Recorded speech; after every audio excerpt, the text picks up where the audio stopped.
Hello दोस्तों, नमस्कार। आपका स्वागत है आपका अपना यूट्यूब चैनल आरएलसी पाठशाला में। मैं इंग्लिश ग्रामर में टेंस चैप्टर पढ़ा रहे थे, जिसमें प्रेजेंट टेंस और पास्ट टेंस का चौथा tense past perfect continuous tense बचा हुआ था।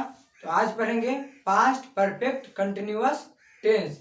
इससे पहले simple past tense, past continuous tense, past perfect tense पढ़ लिए थे।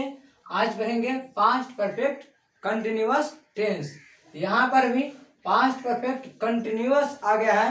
तो जब भी हम बताए थे पिछले वीडियो में, जब भी परफेक्ट रहेगा तो वर्ब के तीसरा रूप का प्रयोग करेंगे और कंटिन्यूअस रहने पर वर्ब का चौथा रूप का प्रयोग करना है। जब भी कंटिन्यूअस रहेगा तो वर्ब का चौथा रूप, और जब भी परफेक्ट रहेगा तो वर्ब का तीसरा रूप का प्रयोग करना है। तो सबसे पहले देखते हैं आइडेंटिफिकेशन, यानी कि कैसे पहचानेंगे कि कौन सा sentence past perfect continuous tense में है। तो पहचान है से रहा था, से रही थी, से रहे थे। वह 2 वर्षों से पढ़ रहा था, वह 2 वर्षों से गाना गा रही थी, वे लोग 2 वर्षों से पढ़ रहे थे। तो अंत में से रहा था, से रही थी, से रहे थे, इस प्रकार के वर्ड आएगा तो वह sentence past perfect continuous tense में आएगा। मेन वर्ब में वर्ब का चौथा रूप, जैसे कि बताएं, यहाँ पर कंटिन्यूअस रहेगा तो वर्ब का चौथा रूप का प्रयोग करना है, और परफेक्ट रहेगा तो वर्ब के तीसरा रूप का प्रयोग करना है। हेल्पिंग वर्ब के रूप में हैड और इसके साथ बीन, जो कि बी का फॉर्म है, बी मतलब होना और बी का फॉर्म है बीन, और इसमें हेल्पिंग वर्ब के रूप में हैड का प्रयोग करेंगे। और बताए थे हैड का प्रयोग सब्जेक्ट सिंगुलर हो या सब्जेक्ट प्लुरल हो, दोनों के साथ हैड का प्रयोग करते हैं। हैड का प्रयोग सिंगुलर सब्जेक्ट के साथ भी हैड का प्रयोग और प्लुरल सब्जेक्ट के साथ भी हैड का प्रयोग। उम्मीद करते हैं समझ में आ गया होगा कि सिंगुलर सब्जेक्ट और प्लुरल सब्जेक्ट कौन कौन सा होता है। ही, सी, इट और प्रॉपर नाउन सिंगुलर सब्जेक्ट, उसके बाद वी, यू, दे, यह प्लुरल सब्जेक्ट। तो हैड का प्रयोग सिंगुलर सब्जेक्ट और प्लुरल सब्जेक्ट दोनों के साथ करते हैं। उसके बाद सिंस आता है, जो कि हम पढ़े थे पास्ट परफेक्ट कंटिन्यूअस टेंस, उसमें भी पढ़े थे सिंस और फॉर का प्रयोग। तो यहाँ पर भी सिंस और फॉर है। तो पॉइंट ऑफ टाइम का आएगा तो सिंस का प्रयोग करेंगे, और पीरियड ऑफ टाइम का आएगा तो फॉर का प्रयोग करते हैं। ऑलरेडी इससे पहले वीडियो में प्रेजेंट परफेक्ट कंटिन्यूअस टेंस में सिंस और फॉर का प्रयोग अच्छी तरह से बताए थे, जिसमें बताए थे सिंस का प्रयोग पॉइंट ऑफ टाइम के लिए किया जाता है और फॉर का प्रयोग पीरियड ऑफ टाइम के लिए किया जाता है। सेंटेंसेस के आधार पर इसमें भी अफर्मेटिव सेंटेंस, नेगेटिव सेंटेंस और WHQ सेंटेंस है। तो सबसे पहले पढ़ते हैं अफर्मेटिव सेंटेंस, यानी कि सकारात्मक वाक्य। तो इसका स्ट्रक्चर होता है subject plus had plus been plus V4 plus object since या फॉर। इसी स्ट्रक्चर पर हमको बैठाना होता है, subject plus had plus been plus V4 plus object और सिंस या फॉर, जिसमें हैड में सिंगुलर सब्जेक्ट हो या प्लुरल सब्जेक्ट हो, दोनों के साथ केवल हैड का प्रयोग करना है। तो यहाँ पर हैड, पहला एग्जांपल देखते हैं, she had been watching TV since morning. यहाँ पर मॉर्निंग एक पॉइंट ऑफ टाइम का रिप्रेजेंट कर रहा है, पॉइंट ऑफ टाइम, यानी कि वह टीवी चला रहा है सुबह से। तो एक पॉइंट ऑफ टाइम है कि यह कोई काम सुबह से हो रहा है। अगला है you had been disturbing everyone in the class for an hours. An hour, यहाँ पर आवर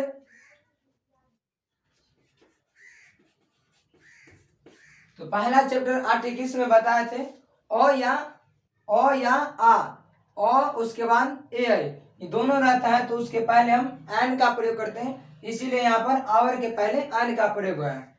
तो इसमें फॉर का प्रयोग हुआ क्योंकि यहाँ पर एन आवर मतलब कई घंटों से यह क्लास में डिस्टर्ब हो रहा है, डिस्टर्बिंग हो रहा है कई घंटों से। तो यहाँ पर एक पीरियड ऑफ टाइम है, कई घंटों से पीरियड ऑफ टाइम है। तो जब भी पीरियड ऑफ टाइम रहेगा तो फॉर का प्रयोग करेंगे, और पॉइंट ऑफ टाइम रहेगा तो सिंस का प्रयोग करेंगे। तो affirmative sentence subject plus had plus been plus V4 plus object और सिंस या फॉर। उसके बाद देखते हैं नेगेटिव सेंटेंस।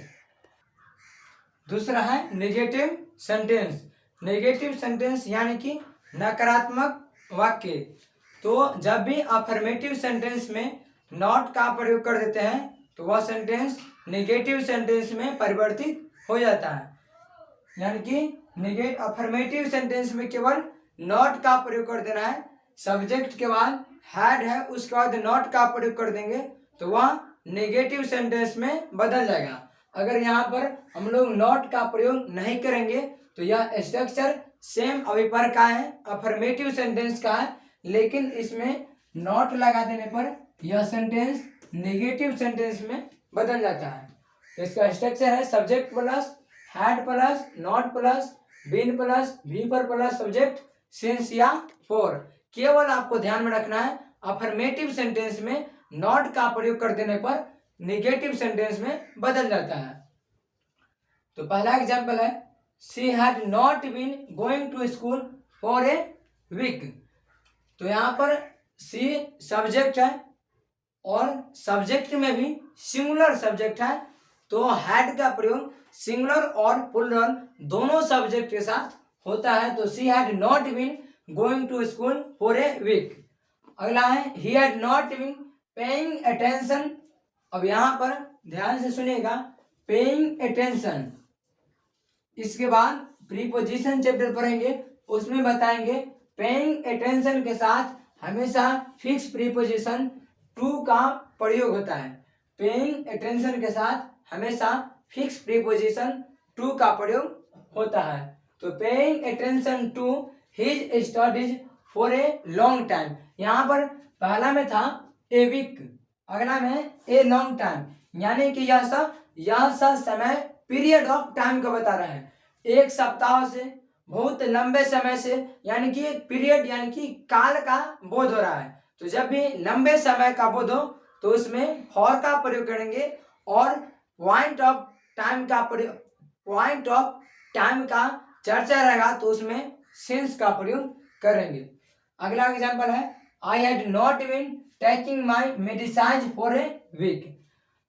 तो आई के साथ में हैड का प्रयोग, ही के साथ में हैड का प्रयोग, सी के साथ में हैड का प्रयोग, उसके बाद सभी में नॉट लगा दिए। अगर इन सभी में नॉट का प्रयोग नहीं करेंगे तो यह सेंटेंस अफर्मेटिव सेंटेंस में बदल जाएगा, और इसमें केवल नॉट लगा देंगे तो यह सेंटेंस नेगेटिव सेंटेंस में बदल जाएगा। तीसरा है इंट्रोगेटिव सेंटेंस, प्रश्नवाचक वाक्य। तो पिछले वीडियो में बताए थे इंट्रोगेटिव सेंटेंस किस प्रकार बनाया जाता है। अफर्मेटिव सेंटेंस में सब्जेक्ट उसके बाद हैड, उसके बाद अगर नॉट का प्रयोग कर देंगे तो वह अफर्मेटिव सेंटेंस नेगेटिव में बदल जाता है।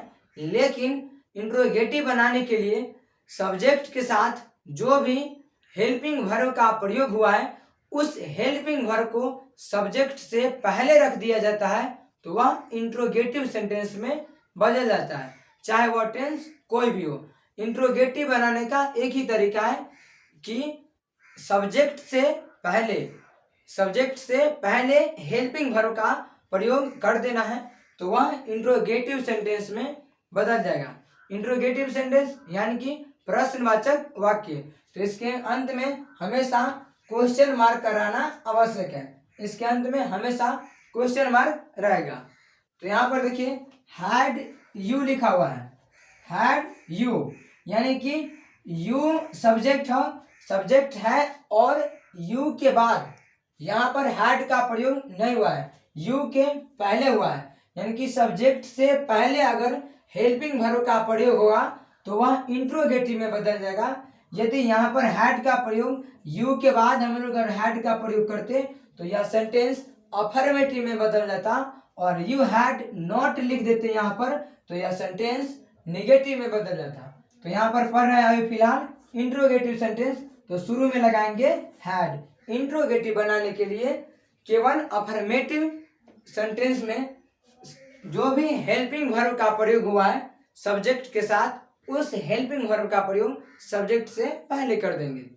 तो had you been studying English grammar since 2 o'clock। अब यहाँ पर 2 o'clock एक पॉइंट ऑफ टाइम है, पॉइंट ऑफ टाइम है कि कोई काम 2 बजे से हो रहा था, 2 बजे से, पॉइंट ऑफ टाइम है 2 बजे से, इसीलिए यहाँ पर हम लोग सिंस का प्रयोग किए हैं। अगला एग्जांपल है had I been reading the newspaper since morning.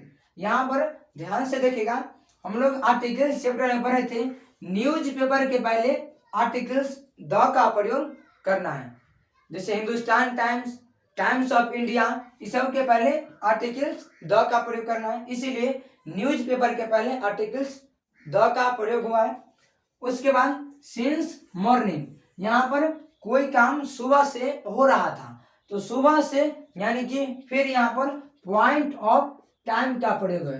तो जब भी पॉइंट ऑफ टाइम का प्रयोग रहेगा तो सिंस का प्रयोग कर देना है। तो आज पास्ट टेंस भी समाप्त होता है, केवल बचा फ्यूचर टेंस। फ्यूचर टेंस भी 4 प्रकार के, सिंपल फ्यूचर टेंस लिख देते हैं, फ्यूचर टेंस भी 4 प्रकार के। जिस तरीका से प्रेजेंट टेंस 4 प्रकार के, पास्ट टेंस 4 प्रकार के, तो फ्यूचर टेंस भी 4 प्रकार के होता है। सबसे पहला simple future tense,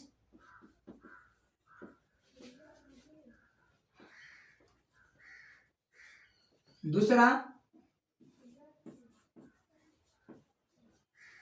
future continuous tense, future continuous tense, तीसरा का future perfect tense,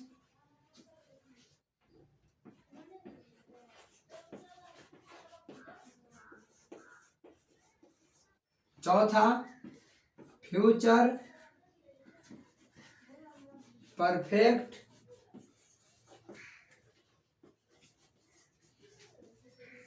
continuous tense. यानी कि टेंस 3 प्रकार के, प्रेजेंट टेंस, पास्ट टेंस और फ्यूचर टेंस। उन सभी टेंस का टाइप 4 प्रकार के, तो जिसमें प्रेजेंट टेंस पढ़ लिए, पास्ट टेंस पढ़ लिए। अगली वीडियो से हम लोग पढ़ेंगे फ्यूचर टेंस, और फ्यूचर टेंस में भी पहला सिंपल फ्यूचर टेंस, उसके बाद फ्यूचर कंटिन्यूअस, फ्यूचर परफेक्ट और फ्यूचर परफेक्ट कंटिन्यूअस टेंस। इसी के साथ यह चैप्टर समाप्त हो जाएगा फ्यूचर टेंस पढ़ने के बाद। मिलते हैं अगले वीडियो में सिंपल फ्यूचर टेंस के साथ। जय हिंद।